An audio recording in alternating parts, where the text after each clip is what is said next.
বলো 50,000। ওই শালা বড় বাবুর মুখে আমি ছুঁড়ে মারব।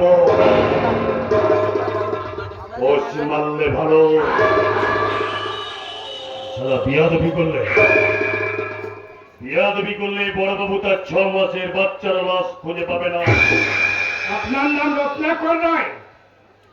হ্যাঁ, কেন? কি হয়েছে? থানায় চলুন। থানায় যাবো কেন? গায়ত্রী চক্রবর্তী নামে এক বিধবা ভদ্র মহিলা আপনার নামে থানায় কমপ্লেন করেছে। পৃথ্বী নামে একটি অল্প বয়সী মেয়েকে আপনার পোষা গুন্ডারা আপনার বাংলায় তুলে এনেছিল। গায়ত্রী দেবীর ছেলে অভ্র সেই মেয়েটিকে উদ্ধার করতে ছুটে এসেছিল, কিন্তু আপনার পোষা গুন্ডারা তার উপর অকথ্য নির্যাতন করার ফলে ছেলেটি শারীরিকভাবে প্রচন্ড ক্ষতিগ্রস্ত হয়েছে। বর্তমানে সে হাসপাতালে ভর্তি। ঘটনাটা ঘটেছিল আপনারই চোখের সামনে। ছোট্ট ঘটনা। সত্য ঘটনা? ছোট্ট ঘটনা। এই দেশে হামেশাই ঘটনা ঘটছে, কোনো পুলিশের হেলদোল নেই। আপনি যে কেন মাথা খাওয়াচ্ছেন আমি ভেবে পাচ্ছি না। শুনুন বড় বাবু, বাড়িতে ছেলে পরিবার আছে, একদম রিস্ক নেবেন না। আপাতত আপনি এই টাকাগুলো রাখুন। আপনি আমাকে কিনতে চাইছেন? ছেলে পরিবারের স্বার্থে আপনার বিক্রি হতে আপত্তি থাকা উচিত নয় বড় বাবু। কি বলতে চাইছেন আপনি? আপনি নতুন, কয়েকদিন হলো আপনি থানায় পোস্টিং হয়েছে। আমার সম্পর্কে আপনার কিচ্ছু জানা নাই, জেনে নেবেন। কয়েকদিন হলো আমি এই থানায় পোস্টিং হয়েছি, তাই আমার সম্বন্ধে আপনি অনেক কিছুই জানেন না। থানায় গেলে জানতে পারবেন। গাড়িতে ওঠেন। গাড়িতে উঠবো মানে? ইচ্ছাকৃত গাড়িতে না উঠলে আমি আপনাকে জোর করে গাড়িতে উঠতে বাধ্য করাবো। মিস্টার রত্নাকর, কোর্টবুকে আপনার নাম 1 নম্বরে, অথচ আমার পূর্বতন অফিসার কেন যে আপনাকে জেলের বাইরে রেখে গেছে আমি এখনো ভেবে পাচ্ছি না। আমি দারোগা সত্যব্রত মুখার্জি, আপনার মতো নাম্বার 1 ক্রিমিনালকে আমি জেলের বাইরে রেখে যাব না।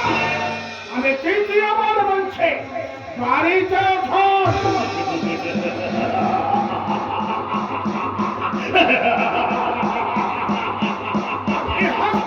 আপনার সাহস আছে বড় বাবু।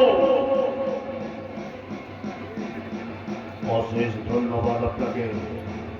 শুনুন বড় বাবু, সাহস থাকা ভালো, কিন্তু সবাইকে দেখানো উচিত নয়। আপনি নতুন, আমার সম্পর্কে আপনি কিবহল নন। কয়েকদিন আগে আপনি আনন্দবাজার পত্রিকার প্রথম পাতাটা খুললে দেখতে পাবেন, স্বর্ণা অক্ষরে বড় বড় করে লেখা আছে, সত্য নিষ্ঠা আদর্শবান মানুষের ঠাই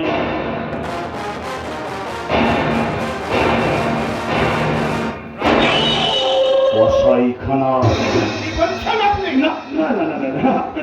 আপনাকে বলছি না, আমি তো সত্য নিষ্ঠা আদর্শবান মানুষদের বলছি। আচ্ছা বলুন তো বড় বাবু, আপনার ছেলে পরিবারের রিস্ক সরকার নেবে না? নেবে না। সামান্য কিছু টাকা দিয়ে তাই ছেড়ে দেবে। তাই বলছে, কসাই রত্নাকর রায়কে তৃতীয়বার পুলিশের গাড়িতে উঠতে বলবেন না। আপনি আমাকে ধমকাচ্ছেন? বলতে পারেন চমকাচ্ছে। আপনি যদি মনে করেন যে তারকা সত্যব্রত মুখার্জি একটা ছাদের শিল্প, আপনি মূর্খের সঙ্গে বাস করছেন। আমি আপনাকে তৃতীয়বার বলছি, গাড়িতে ওঠুন। মেজ বাবু, ছোট বাবু, আসবে না, কেউ আসবে না। আর কেন আসবে না জানেন? মেজে বাবু, সেজে বাবু, ছোট বাবু সবাই জানে, কসাই রত্নাকর রায়ের কসাইখানায় গেলে ছাল ছাড়ানো খাসির মতো শিখেই ঝুলতে হবে।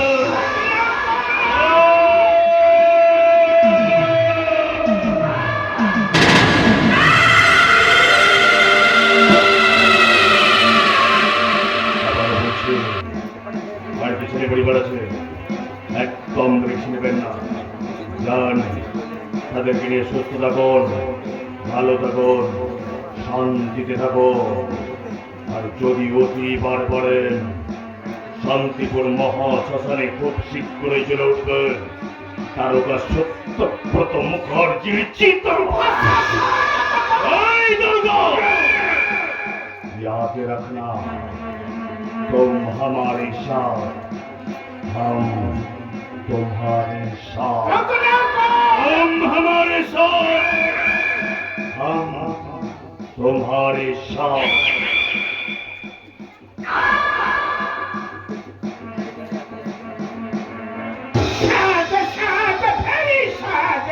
মেজো বাবু, ছোট বাবু, সেপাই সকলকে চিৎকার করে ডাকলাম, কারো কোনো সারা শব্দ পেলাম না।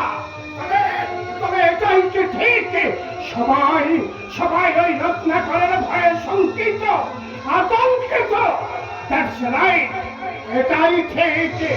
কিন্তু আমি তারকা সত্যব্রত মুখার্জি, তোমার মতো নাম্বার ওয়ান ক্রিমিনালকে আমি জেলের বাইরে রেখে যাব না।